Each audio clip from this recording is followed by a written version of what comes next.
Hi, John Hall from Blues Creek Guitars. Welcome to another little kind of a quick tip. Again, thank you for your support, and we greatly appreciate everybody that's clicking in on YouTube and checking us out. As you can see, we got new shirts. You can find them on my website, bluescreekguitars.com, and please check in at kitguitarbuilders.com. We have a building forum where you can go in, ask questions, share information. So we're going to simulate a fracture. So, I got a hole in my side. How can I fix this? Well, a major hole you're always going to have difficulty repairing that it would be totally invisible.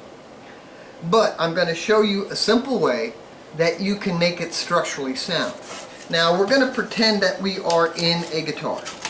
So naturally the first thing you want to do is try to stabilize everything so you can get it somewhat back into shape.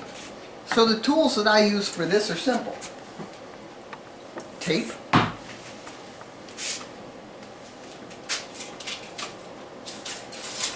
Rare earth magnets, neodymium magnets, whatever you want to call them. Now we're going to assume that you may have the pieces, but if you don't, you'll see and grasp what you got to do. So the first thing you got to do is kind of work everything back into shape. And as you get it back into shape, unfortunately you have to work through the sound hole. So I would assume, this goes on to the top, and as you get your wood to come back together, you can pull it. And the tape is actually going to help you hold this in. Now when you have a cross-grain fracture, these are the most difficult and problematic to repair. Now granted, I don't have the kerfing and all of that stuff in here, but you're going to have to work this in gently, and hopefully somebody hasn't played with it too much. So you get that to match the best you can. Now you have to assume you can't hide everything, but at least this way, by putting some tape here, now we can kind of hold it together. Now if you have the piece, good.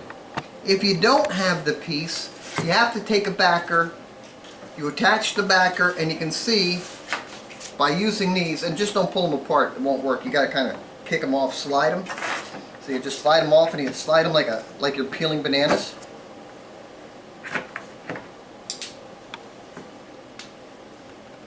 Yes, this is fun.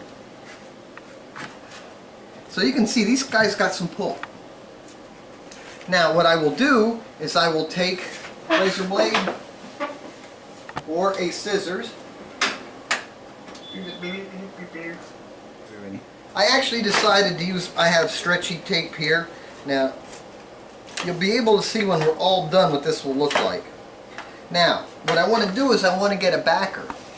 And the backer, you just get some thin veneer stock.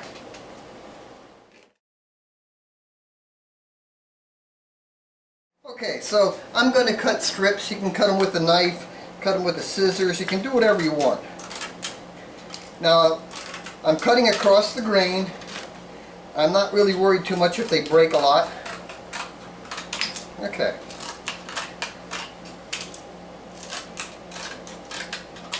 Alright, that's it. Now, this whole area, I guess you can see the damage. So, we got our little fingers schmutzed up.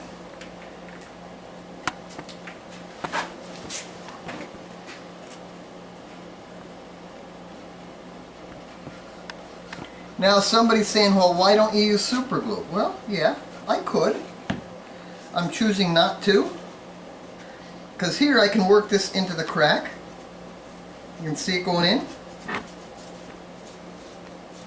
Now this you'd have to do from inside the sound hole, so you'd actually be back here working, or you could take a stick and put some, whatever. Be creative. Now the whole purpose of this first exercise is to get the side crack stabilized. That's what I want to do. So now I can put this on here. And yes, I have more glue there than I need, but that's perfectly okay. But now,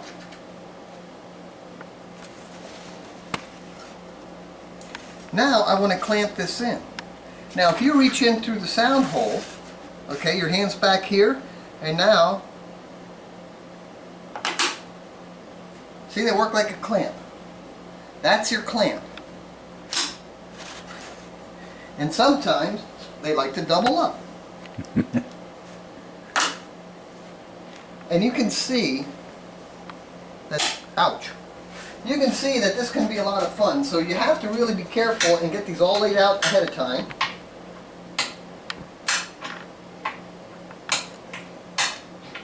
And you can do, you could put metal there and work with metal. Doesn't really matter.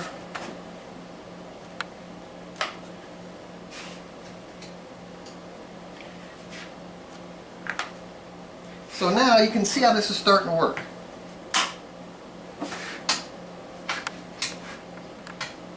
And this will give something for my friend Glenn to put in the bloopers file.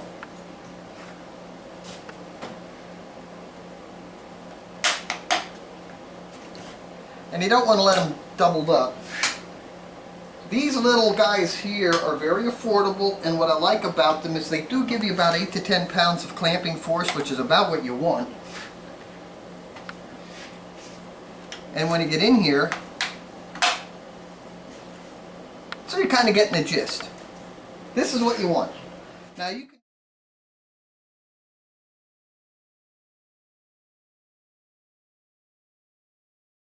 okay, you can also probably just take a washer in here.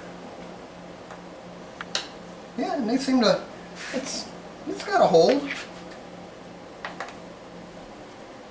Remember, it doesn't have to hold fiercely. You just need a couple of pounds of the magnet to hold against the wood. And with tight bond, if you let it sit for a minute or two, it actually starts to tack up, not unlike contact cement. So as you can see, that'll get you inside the hole.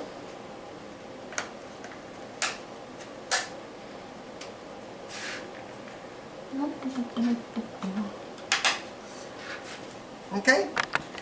So now that actually gives you a substrate to start working your patch into the damaged area.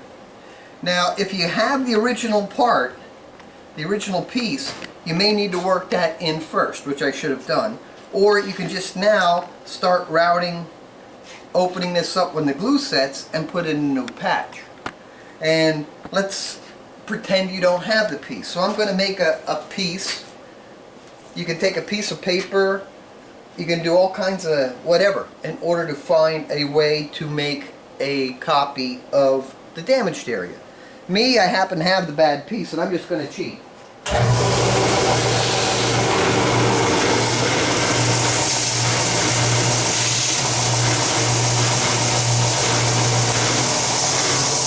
So I just roughly made a piece. You would bend it somewhat into the shape of what you need.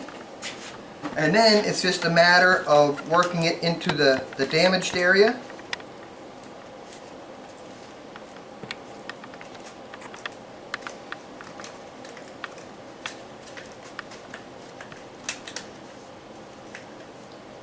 And sometimes you have to get a little forceful. Now I will admit that I am not, if we were actually doing this repair, it would be one step after another. But I just want to show you how that this can go back together without killing yourself. So there you can see, we're just about back in. Alright.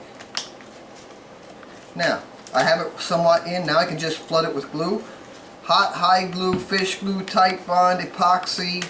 If it's going to stick two pieces of wood together, that's what you want.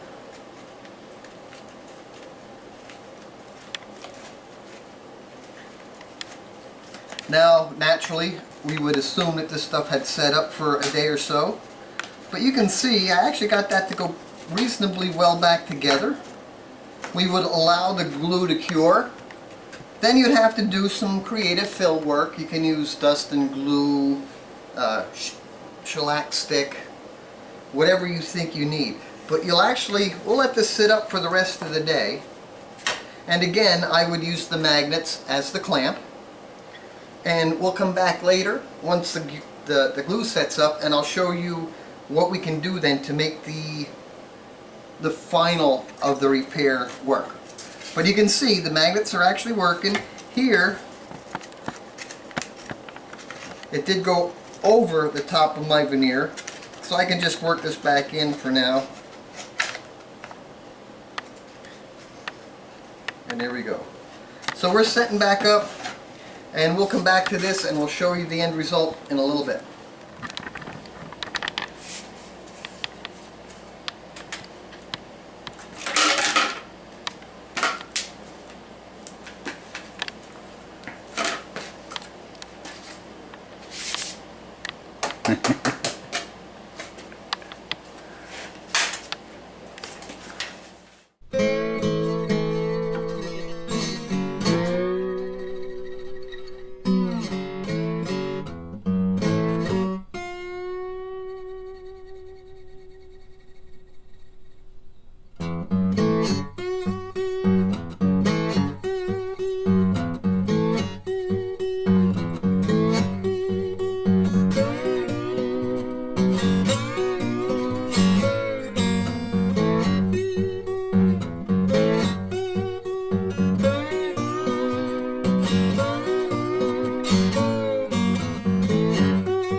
Cut it across the grain. Yeah, well, you want to cut it across the grain. Blooper!